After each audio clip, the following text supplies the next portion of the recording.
اعوذ باللہ من الشیطان الرجیم بسم اللہ الرحمن الرحیم وبہ نستعین وہو خیر معین رب اشرح لی صدری ویسر لی امری واحلل عقدۃ من لسانی یفقہوا قولی۔ عزیزان محترم، درس فقہ کے سلسلے میں آپ کی خدمت کے اندر زکوٰۃ سے متعلق مسائل کو بیان کیا جا رہا تھا۔ زکوٰۃ سے متعلق دو موضوعات پہ گفتگو ہو گئی کہ زکوٰۃ فطرہ جو ہے وہ کس قدر ہوتی ہے، کس پر واجب ہوتی ہے، اور پھر اس کے بعد گفتگو ہوئی کہ زکوٰۃ فطرہ کسے دی جائے۔ آج جو گفتگو ہے وہ کچھ اس طرح کے مسائل ہے کہ زکوٰۃ فطرہ کے اندر مختلف قسم کی سچویشنز پیش آ سکتی ہے۔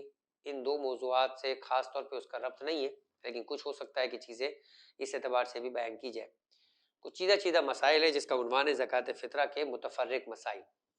سب سے پہلی یہ بات کہ عام طور پر لوگ یہ سمجھتے ہیں کہ جسمانی عبادات میں جیسے نماز ہے، روزہ ہے، حج ہے، انہی میں فقط قربت خدا کی نیت شرط ہے، جبکہ عبادت جو ہے ہر وہ شے، چاہے وہ مال سے تعلق رکھتی ہے چاہے جسم سے تعلق رکھتی ہے، اگر وہ عبادت ہے تو اس میں قربت خدا کی نیت لازمی ہے۔ عبادت بغیر نیت کے انجام نہیں دی جا سکتی۔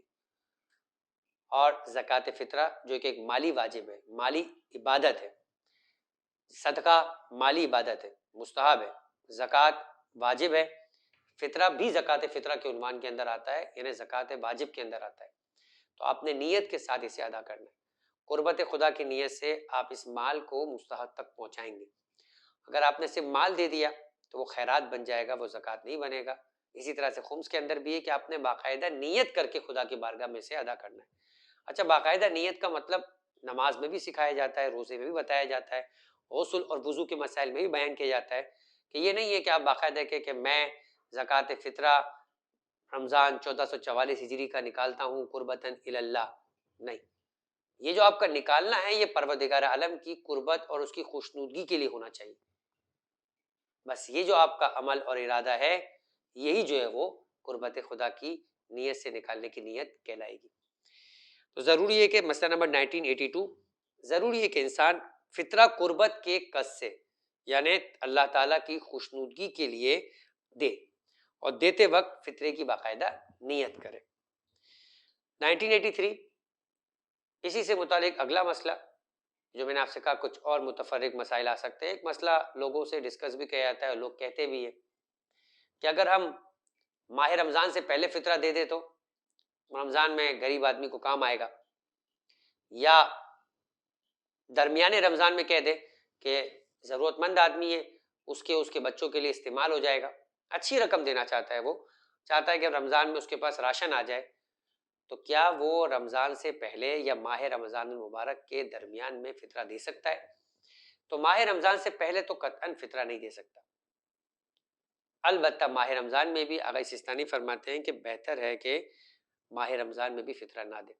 فطرے کا حقیقی وقت غروب آفتاب، عید، آخری روزہ جب مکمل ہو جائے، چاند نظر آ جائے، یا 30 ماہ رمضان ہو، تو غروب آفتاب کے وقت سے لے کر عید پڑھنے والے کے لیے، عید کی نماز پڑھنے والے کے لیے نماز عید سے پہلے، اور عید کی نماز نہ پڑھنے والے کے لیے عید کے دن ظہر سے پہلے نکالنا ہے۔ البتہ بہتر ہے، ورنہ ماہ رمضان میں کم سے کم اجازت ہے کہ آپ نکال سکتے ہیں۔ ایک اور طریقہ کار بیان کیا گیا جو اس سے بہتر ہے کہ اگر انسان رمضان میں نکالنا چاہتا ہے کہ مستحق کو قرضہ دے دے، اور وہ اس قرض کی رقم سے اپنی ضرورت کی چیزیں جو لینا چاہتا ہے لے لے، اور عید کی شب میں اس قرضے کو اس پر معاف کر دے فطرے کی نیت سے۔ یہ کام کرنا صحیح ہے اور بہتر انداز ہے اگر وہ ماہ رمضان میں دینا چاہتا ہے۔ اس طرح وہ ماہ رمضان سے پہلے بھی دے سکتا ہے، کیونکہ اصل میں جو فطرے کی نیت ہے وہ غروب آفتاب کے وقت ہی کرے گا عید کی شب میں، تو چاہے رمضان سے پہلے بھی اس نے قرضہ دے دیا ہو کوئی حرج نہیں ہے۔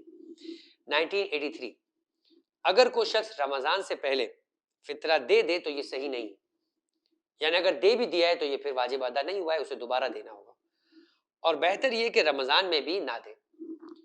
البتہ اگر رمضان سے پہلے کسی فقیر کو قرضہ دے اور جب فطرہ اس پر واجب ہو جائے تو قرضے کو فطرے میں شمار کر لے تو کوئی حرج نہیں ہے۔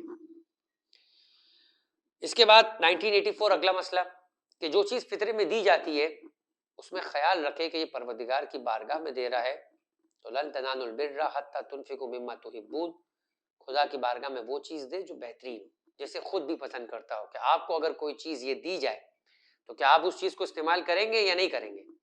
بہترین سے بہترین چیز خدا کی بارگاہ میں دی جائے. لہٰذا اگر کوئی ایسی چیز دیتا ہے کہ جس کے اندر مٹی ملی ہوئی ہے یا کوئی اور چیز کی ملاوٹ ہو گئی ہے تو پھر دیکھا جائے گا کہ وہ ملاوٹ کس قدر ہے.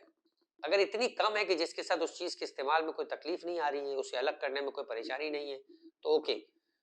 لیکن اگر پریشانی ہو رہی ہے اور چیز کا استعمال جو ہے وہ مشکل میں آ رہا ہے یا ناقابل استعمال ہو جائے گا تو ایسی چیز فطرے میں دی جانا صحیح نہیں ہے اور اس کے ذریعے سے فطرے کا واجب ادا نہیں ہوگا.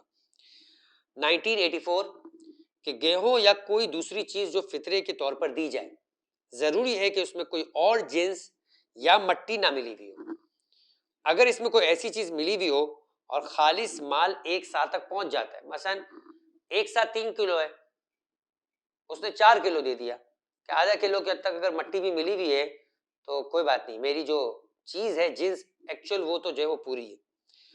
لیکن صرف اتنا کافی نہیں, ملی ہوئی چیز کو جدا کیے بغیر استعمال کے قابل ہو, یعنی اگر فرض کرے کہ چاول میں کھچڑی کے دال مکس ہو گئی ہے تو استعمال کے قابل ہے تو ٹھیک ہے, یا اگر جدا کیا جائے مٹی ہے, زیادہ زحمت نہیں ہوگی, پانی میں بھگو دیا, تھوڑی سی مٹی ہے اور وہ مٹی اوپر آ جائے گی اور آپ اس کو استعمال کر سکتے ہیں, ٹھیک ہے. لیکن آٹا ہو تو آٹے میں آدھا کلو مٹی اگر ملی ہوئی ہو تو وہ آٹا پھر قابل استعمال نہیں رہے گا. تو اگر ایسا نہیں ہے, کم زحمت ہو رہی ہے تو جو چیز ملی ہوئی ہے اگر وہ اتنی کم ہو کہ قابل توجہ نہ ہو تو کوئی حرج نہیں ہے. لیکن اگر ایسا نہیں ہے, اسے ہٹانے میں زحمت ہو رہی ہے, اس کے ساتھ وہ قابل استعمال نہیں ہے, تو پھر ایسی چیز بطور فطرہ نہ دی جا سکتی ہے اور نہ اس کے ذریعے سے فطرے کا واجب ادا ہوگا. اور یہی مسئلہ آگے بڑھتا ہے کہ عیبدار چیز جو ہے وہ فطرے کے طور پہ دینا کافی نہیں ہے. عیبدار کا مطلب مثال کے طور پہ آٹے کے اندر کیڑے لگ گئے, چاول میں کیڑا لگ گیا, یا اس کے اندر کوئی چیز ایسی گر گئی ہے جس کی وجہ سے اسمیل آ گئی ہے, بدبو آ گئی ہے, قابل استعمال نہیں. کوئی بھی ایسا عیب جو اسے عیبدار بنا دے, تو اگر کوئی شخص عیبدار چیز فطرے کے طور پہ دے تو احتیاط واجب کی بنا پر یہ کافی نہیں ہے, اس سے اس کا فطرہ ادا نہیں ہوگا.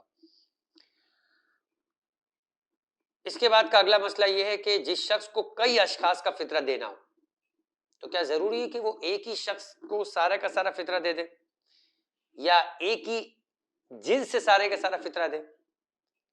کیونکہ ایک مسئلہ پہلے آ چکا تھا کہ اگر ایک شخص ایک سا جو فطرہ ہے اس میں آدھا آٹا اور آدھا چاول, آدھا آٹا اور آدھا گیہوں دینا چاہے تو کافی نہیں.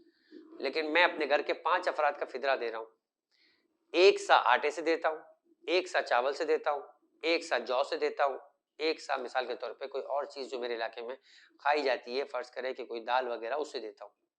یہ کر سکتا ہوں؟ تو کہہ رہے کہ ہاں کوئی حرج نہیں. 1986 جس شخص کو کئی اشخاص کا فطرہ دینا ہو اس کے لیے ضروری نہیں ہے کہ سارا فطرہ ایک ہی جنس سے دے. مثلا بعض افراد کا فطرہ گیہوں سے اور بعض دوسرے افراد کا فطرہ جو ہے وہ جو سے بھی دے تو یہ کافی ہے. آخری گفتگو آج کی حد تک, جس کے بعد ہم اپنی گفتگو کو اختتام پذیر کرتے ہیں کہ عید کی نماز پڑھنے والے کے لیے کئی دفعہ درمیان میں تذکرہ ہوا, اب باقاعدہ ایک طرح سے جو ہے وہ مسئلے کے طور پہ پیش کیا جا رہا ہے. مسئلہ نمبر 1987 کہ عید کی نماز پڑھنے والے شخص کو احتیاط واجب کی بنا پر عید کی نماز سے پہلے فطرہ دینا ضروری ہے. اگر کوئی شخص نماز عید نہیں پڑھتا تو فطرے کی ادائیگی میں ظہر تک تاخیر کر سکتا ہے. اسی میں یہ مسئلہ نتا ہے کہ ٹھیک ہے میں دیر ہو گئی, رات کو نہیں نکال سکا, صبح اگر فطرے کی رقم الگ کر دوں اور عید کی نماز پڑھنے چلا جاؤں تو کیا یہ کر سکتا ہوں؟ اگلا مسئلہ 1988 کہ اگر کوئی شخص فطرے کی نیت سے اپنے مال کی کچھ مقدار علیحدہ کر دے اور عید کے دن ظہر کے وقت تک مستحق کو نہ دے تو جب بھی وہ مال مستحق کو دے فطرے کی نیت سے دے گا, چونکہ مال اس نے الگ کر دیا ہے. اگر تاخیر کرنے میں کوئی عقلی وجہ ہو تو پھر کوئی اشکال بھی نہیں ہے. جیسے میں آپ سے کہہ رہا ہوں کہ اب دیر ہو گئی ہے, نماز عید نکل جائے گی, تو پھر وہ الگ کی ہوئی رقم کو بعد میں آنے کے بعد بھی ادا کر سکتا ہے. اسی کے ساتھ اپنی گفتگو کو ختم کرتے ہیں. وما علینا الا البلاغ.